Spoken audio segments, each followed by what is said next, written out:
ही नहीं हूँ, इस कार्यक्रम का होस्ट हूँ, मैं इस परिवार का सदस्य हूँ। आज के इस कार्यक्रम में जब हम याद करना चाह रहे हैं इस उप स्वास्थ्य केंद्र के लोकार्पण कार्यक्रम में राजकीय सरोज देवी पुरुषोत्तम दास पुरोहित उप स्वास्थ्य केंद्र बसंत हम लोग जब एकत्रित हुए यहाँ पे, तो निश्चित रूप से नाम में ही उन महान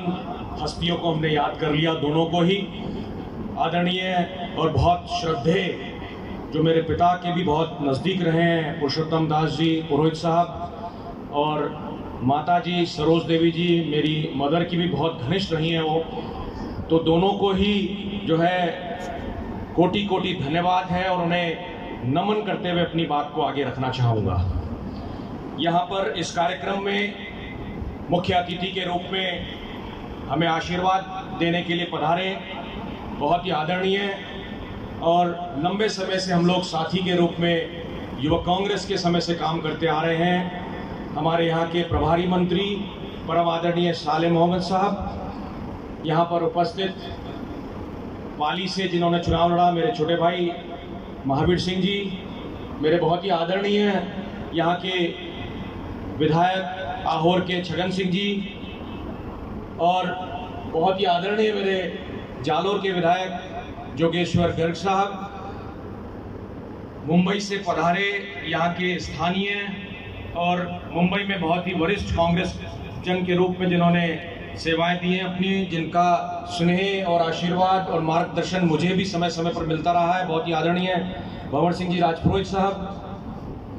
आदरणीय अभिमन्यु सिंह जी फालना गांव, आदरणीय शिशुपाल सिंह जी, चंदन सिंह जी बारवा, आदरणीय मेहरयाद सिंह जी चाणोद, भरत जी राठौड़,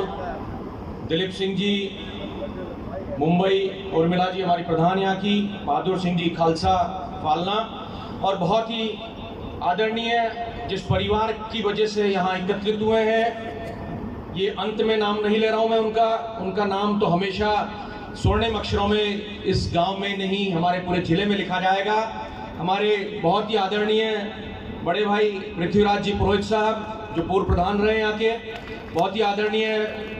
विनोद भाई पुरोहित साहब, और मेरे बहुत ही आदरणीय जिनका स्नेह आशीर्वाद चारों भाइयों में सबसे ज़्यादा उन्हीं से मेरा संपर्क भी रहता है, बहुत आदरणीय घनश्याम पुरोहित साहब और आदरणीय जगदीश पुरोहित साहब जो यहाँ पर विराजमान है, जिनकी बदौलत इस कार्यक्रम को यहाँ सफलतापूर्वक हम लोग आज आयोजित कर रहे हैं। स्थानीय प्रशासन और विशेष रूप से सीएमएचओ यहाँ पर उपस्थित है मृदा साहब। निश्चित रूप से सीएमएचओ ने जब ये कह दिया कि इस उप स्वास्थ्य केंद्र को प्राथमिक स्वास्थ्य केंद्र में क्रमोन्नत करने के लिए जो है जो भी टेक्निकल फॉर्मेलिटीज है वो पूरी की जाएंगी, तो मैं समझता हूँ कि सीएमएचओ के इन शब्दों के बाद में जो है प्रभारी मंत्री को एक सेक्स लगाना है जो पूरा निश्चित रूप से अपनी भाषण में पूर्ण करेंगे। और कमी पेशी रही मेरे बिहाफ पे अगर कोई जरूरत होगी मैं निश्चित रूप से उसमें पूर्ण सहयोग करूंगा, क्योंकि मैं तो इस कार्यक्रम का होस्ट हूं। होस्ट के नाते भरसक प्रयत्न रहेंगे कि बसंत में इस उप स्वास्थ्य केंद्र को हम लोग क्रमोन्नत कराने का कार्य करें। उपस्थित सभी मंचासीन अतिथिगण, उपस्थित बसंत गांव के और आसपास से पधारे हुए सभी प्रबुद्धजन, पुरोहित परिवार के सभी मेरी आदरणीय बहनें यहाँ पर जो उपस्थित हैं, और उपस्थित सभी नौजवान साथियों,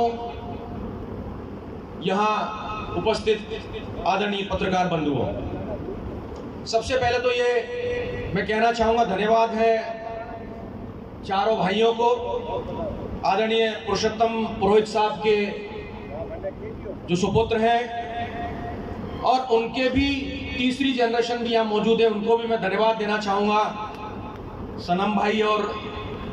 सनी भाई, सबको जो मैं कुछ लोगों छोटा संपर्क में हूँ, मैं बहुत ज़्यादा संपर्क में नहीं हूँ। नरेश भाई भी यहाँ उपस्थित हैं, सभी को धन्यवाद देना चाहूँगा। जो बहुत महत्वपूर्ण काम एक गांव के लिए होता है, हम लोग समझ सकते हैं जब जनप्रतिनिधि के रूप में हम लोग जाते हैं क्षेत्र में, तो क्षेत्र में सबसे बड़ी जो मांग उठती है वो स्वास्थ्य की उठती है। और जिस तरह से हालात पिछले 2 वर्षों के अंदर देश के नहीं पूरे विश्व के चल रहे हैं, कोरोना का ये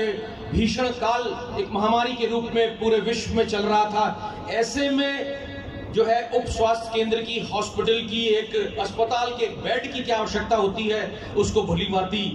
एक एक व्यक्ति ने उसको समझा, परखा है। मैं समझता हूं कि इससे ज्यादा पुनीत कार्य और कोई नहीं हो सकता कि एक उप स्वास्थ्य केंद्र इस क्षेत्र में खोला गया है।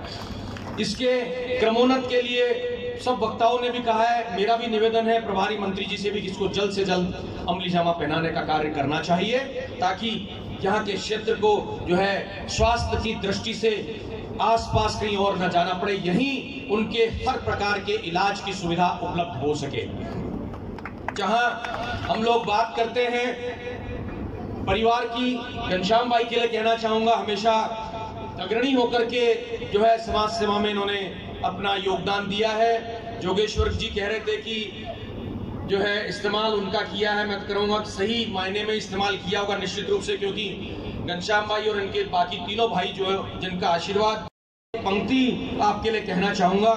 कि जिस तरह से इनका काम करने का तरीका है, पता ही नहीं चलता है कि कब किसी तरह की समाज सेवा इन्होंने कर डाली। करते हैं, बाद में पता लगता है कि ये तो उन्होंने करवाया था, जबकि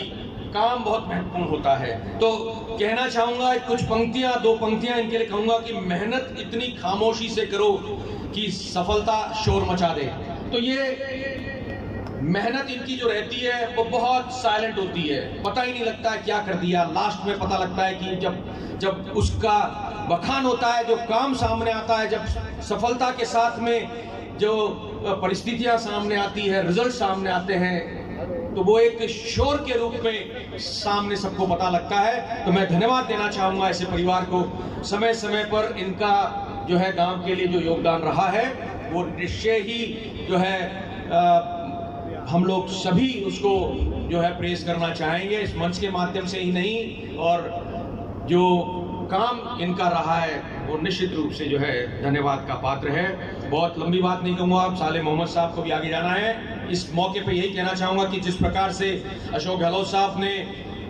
स्वास्थ्य के क्षेत्र में विशेष रूप से कार्य किए हैं, उन्होंने कोविड प्रबंधन का भी कुशल प्रबंधन किया, किस तरह से उसको संभाला। पूरे राजस्थान में कोविड को जो उन्होंने जो है एक दिशा दी कि किस प्रकार से लोगों को बचाया जाना चाहिए, कैसे सुविधा उनको मिलनी चाहिए, बेड कैसे उपलब्ध हो, बीच में ऑक्सीजन की कमी रही, उसकी पूर्ति भी जगह जगह से हुई, कई तरह के ऑक्सीजन प्लांट्स की स्थापना हुई, इंजेक्शंस की कमी रही, उसको भी पूर्ण किया गया। तो मैं समझता हूं कि ऐसा प्रबंधन जिसकी प्रशंसा प्रधानमंत्री ने भी की हो, तो मैं समझता हूं कि हम खुशकिस्मत हैं कि इस तरह के मुख्यमंत्री राजस्थान को मिले हैं। तो इस कार्य के लिए जो है धन्यवाद के पात्र हैं मुख्यमंत्री जी, और इस मंच से उन्हें धन्यवाद देना चाहूंगा कि स्वास्थ्य के क्षेत्र में उनका जो कार्य रहा है वो हमेशा याद किया जाएगा। इन्हीं शब्दों के साथ में मुझे यहाँ आमंत्रित किया और जो सम्मान दिया है, मैं समझता हूँ कि हमेशा इस कार्य में इस परिवार के साथ में कंधे से कंधा मिलाकर के हम लोग हमेशा प्रयासरत रहेंगे कि इस तरह के सामाजिक कार्य जब भी होंगे उसमें हमारा जो भी सहयोग हो पाएगा वो पूरी तरीके से परिवार के साथ रहेगा। बहुत बहुत धन्यवाद। जय हिंद।